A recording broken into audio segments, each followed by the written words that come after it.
Hoje a gente vai falar de uma empresa que estava em todos os lugares, desde o churrasco de domingo ao congelador da casa ali da sua avó, aquele coração vermelho com duas aves estampadas que qualquer brasileiro reconhecia de longe. Mas de repente, quase sem alarde, sem muito movimento, ela foi desaparecendo, sumindo dos freezers dos supermercados, como se parte da rotina das famílias brasileiras simplesmente tivesse sido apagada. Essa é a história da Perdigão.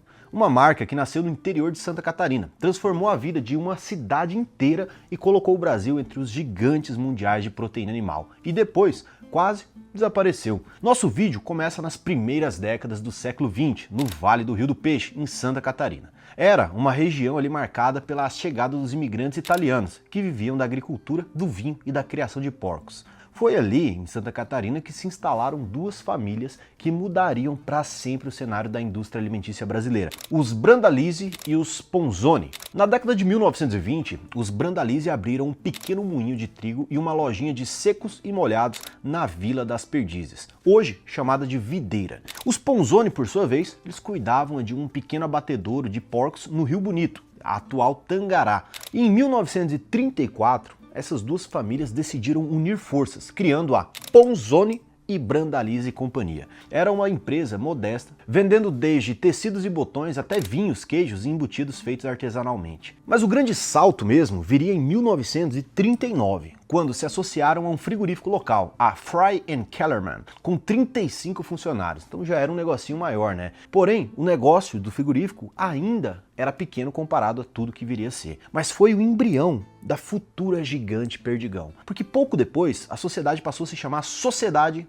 da Banha Catarinense Limitada. Bom nome, né, Lucas? Até que em 1941 veio a virada. Um novo nome, forte, sonoro, inspirado na Vila dos Perdizes. E assim, em 1941, nascia a Perdigão. Achilles Ponzoni, um dos diretores, desenhou o logotipo. Um coração vermelho com um casal de perdizes, símbolo que até hoje está presente. Naquela época, o maior desafio era o transporte, né? Porque a gente tinha estradas precárias e a falta de refrigeração interna nos caminhões. A solução foi muito ousada, usar aviões e ferrovias para levar a carne de Videira até São Paulo. Então imagina isso, nos anos 40, uma empresa lá de Santa Catarina já apostava no transporte aéreo de carne. Já em 1954, criou a Granja Santa Gema, ali em Videira, para produzir animais de alta linhagem. Assim, garantia qualidade desde genética até o abate. Esse modelo de integração vertical em todas as cadeias, né, virou referência para todo mundo. E o frango tinha um ciclo muito mais curto que o porco e ocupava menos espaço, respondia melhor às novas demandas da população urbana de carne de frango. O Brasil começava a buscar proteínas mais baratas e práticas e a Perdigão estava pronta. Esse sistema também mudou a vida de milhares de pequenos produtores locais, porque eles recebiam pintinhos, ração e assistência técnica da Perdigão. Aqui que está uma grande diferença, pessoal. A Perdigão apostou desde o início em fomentar quem entregava ali a matéria-prima para ela. Isso aqui é uma grande diferença que grandes indústrias sempre fazem. Elas implementam ali um sistema de treinamento, de prospecção, fazendo com que quem está na primeira ponta do ciclo seja alimentado por tecnologia e por qualificação. Fique esperto aí se você está na indústria, se você trabalha em alguma área, sempre produza bom conteúdo, produza uma qualificação técnica para quem te fornece o seu material, a sua matéria-prima. Fica aí a ideia do que a Perdigão fez e de que quase todas as grandes empresas também fizeram. Por que de tudo isso? Porque no fim do ciclo, a empresa ela comprava de volta os frangos que ela mesma ajudou a produzir. E era uma parceria que reduzia riscos para o produtor e garantia aquele padrão que a indústria adora. Enquanto outros frigoríficos sofriam com variação de qualidade, quantidade e tipos diferentes, a Perdigão entregava sempre o mesmo sabor e a segurança. Isso criava confiança no consumidor final. Nos anos 60, a Perdigão já era um conglomerado. Já tinha granjas, abatedouros, curtumes, fábrica de ração, madeireira, loja de filiais comerciais que se multiplicavam Brasil afora. Até um time de futebol foi criado, o Clube Perdigão, que foi campeão catarinense ali em 1966. E a cidade de Videira, até então uma cidadezinha muito pequena, anônima, virou um polo econômico. A Perdigão se tornava a maior empregadora de toda a região, colocando a cidade de Videira no mapa industrial de todo o Brasil. Esse impacto regional ele era tão grande que nos anos 70 a empresa já contava com 1.400 funcionários e na década seguinte seriam dezenas de milhares. Em 1975, a Perdigão inaugurou seu primeiro abatedouro exclusivo só para aves. e no mesmo ano exportou seu primeiro lote para a Arábia Saudita. Esse passo de exportar foi decisivo não só para a empresa, mas para todo o Brasil. A Perdigão foi uma das pioneiras nesse movimento que décadas depois faria do Brasil o maior exportador de frango de todo o planeta, superando concorrentes como, por exemplo, os Estados Unidos. No fim dos anos 70, a Perdigão enviou técnicos ao exterior para buscar novas linhagens genéticas de frango. Trouxeram da Escócia uma ave chamada Galus Galus. Depois de anos de cruzamento, surgiu o Chester, e não o cantor do Linkin Park, viu? Que foi lançado em 1983. O nome veio do inglês chest, que significa peito, e a ave tinha 70% de carne concentrada no peito e nas coxas. Era mais barata que o peru, mais suculenta e rendia muito mais. A campanha de lançamento entrou para a história. Bemus Chester, um comercial em latim fake, né, que não era latim mesmo, que virou um meme antes mesmo de existir internet. Todo mundo falava isso na época, né? E logo o Chester caiu na graça do público, com os Trapalhões estrelando comerciais no horário nobre. A Perdigão virou então símbolo de Natal. E o Chester virou um símbolo de Natal brasileiro. Olha como o marketing aqui ele é tão importante, né? Que ele não era só um produto, né? Ele era uma emoção, uma celebração, era o momento de comprar o Chester para o final do ano. Nos anos 80, foram marcados pelo crescimento explosivo. A Perdigão lançou a linha Turma da Mônica, pioneira no público infantil. Criou jingles que grudavam ali na cabeça dos brasileiros, como por exemplo aquele, abre aspas, quando o salame é Perdigão, ninguém fala não. Você conhecia esse, Lucas? Conheço. Eu não conhecia esse. Que eu lembro. Mas você esse aí o problema é que eu lembro. Esse eu já não conheço. Em 1980,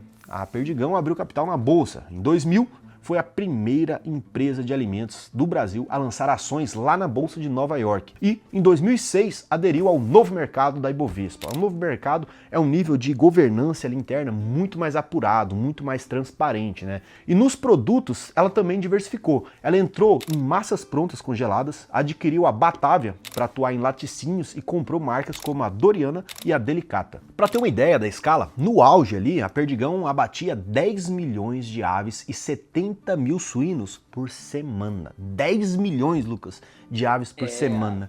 É frango, rapaz. E era a terceira maior processadora de aves do mundo. Estava entre as 10 maiores de suínos também.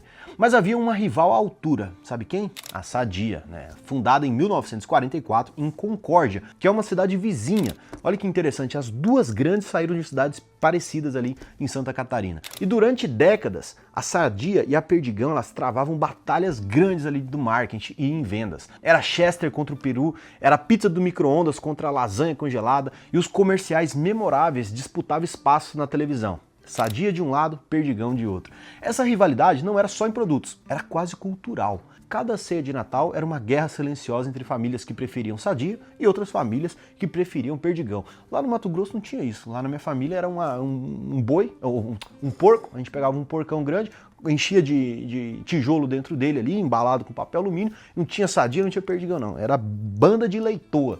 Mas enfim. E nos bastidores, a briga era ainda maior. Presença em mercados internacionais, contratos bilionários e campanhas publicitárias que marcaram muitas gerações. Em 2006, a rivalidade atingiu seu auge. A Sadia tentou comprar a Perdigão, numa oferta hostil, inédita no Brasil. Foram 3,7 bilhões de reais por 100% da concorrente. Mas a jogada foi mal calculada, porque a proposta veio sem aviso, sem diálogo e foi prontamente rejeitada. Pior, arranhou ainda a imagem da Sadia no mercado, porque a Perdigão começou a ser vista como muito mais sólida, muito mais profissional do que a empresa rival. Poucos anos depois, a situação se invertia. Agora, a Sadia, fragilizada por perdas bilionárias em apostas ali em câmbio, acabou vulnerável e a Perdigão soube esperar. Em 2009, as duas empresas se uniram criando a BRF, Brasil Foods. A Perdigão ficou com 68% da nova companhia e também ficou com a presidência, ela que comanda, ou seja, a Perdigão que comanda, enquanto a Sadia ficou com 32%. Você que está acompanhando o vídeo aí do outro lado, você sabia que a BRF é a fusão da Perdigão com a Sadia? E você sabia que a Perdigão é 68%, enquanto a Sadia ficou só com 32%? E quem preside todo o conselho de administração, né, pelo menos à época, era a Perdigão? Se você não sabia, se inscreve aqui no canal. Olha isso. Eu, Lucas, aqui entregando conteúdo para você, gratuito aí, para você entender melhor, conhecer mais. Então se inscreve no canal. E quando você curte também, quando você deixa o curtir, eu entendo que esse vídeo foi melhor que os outros e aí vou trazer também vídeos parecidos, além de ter podcasts e muitas coisas aqui dentro do canal. Então se inscreve, curte e seguimos aqui com o vídeo. No papel, todo esse casamento parecia perfeito, né? A BRF e tudo mais. Porque ali uniu-se a força industrial da Perdigão com o carisma mais popular ali que a Sadia possuía. Mas teve um preço. O CAD, o órgão regulador, impôs algumas restrições. A BRF teve que vender fábricas e abrir mão do uso da marca Perdigão em vários dos produtos. Na prática, a Perdigão ela sumiu das prateleiras, enquanto a Sadia continuava visível. Para o consumidor, parecia que a marca tinha desaparecido. A fusão também trouxe problemas internos, né? As culturas de gestão eram diferentes. Os conflitos logo começaram a aparecer, até porque eram empresas rivais e agora estavam todos sob o mesmo guarda-chuva da BRF, né? E a performance, com tudo isso, começou a cair.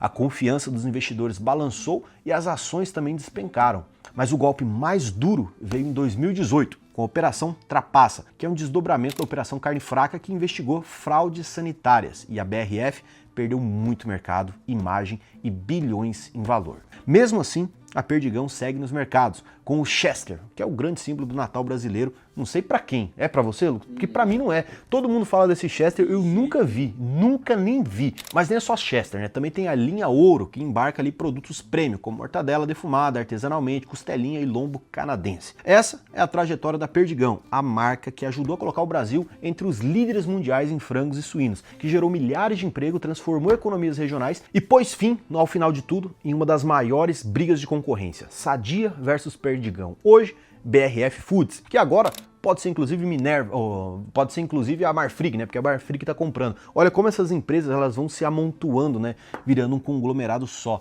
Interessante aí. E se você não sabia disso, deixa o seu curtir, deixa o seu comentário aqui. Se você quiser hedge, a UVP faz. Se você quiser crédito, a UVP também consegue resolver seu problema. Um abraço e até o próximo vídeo.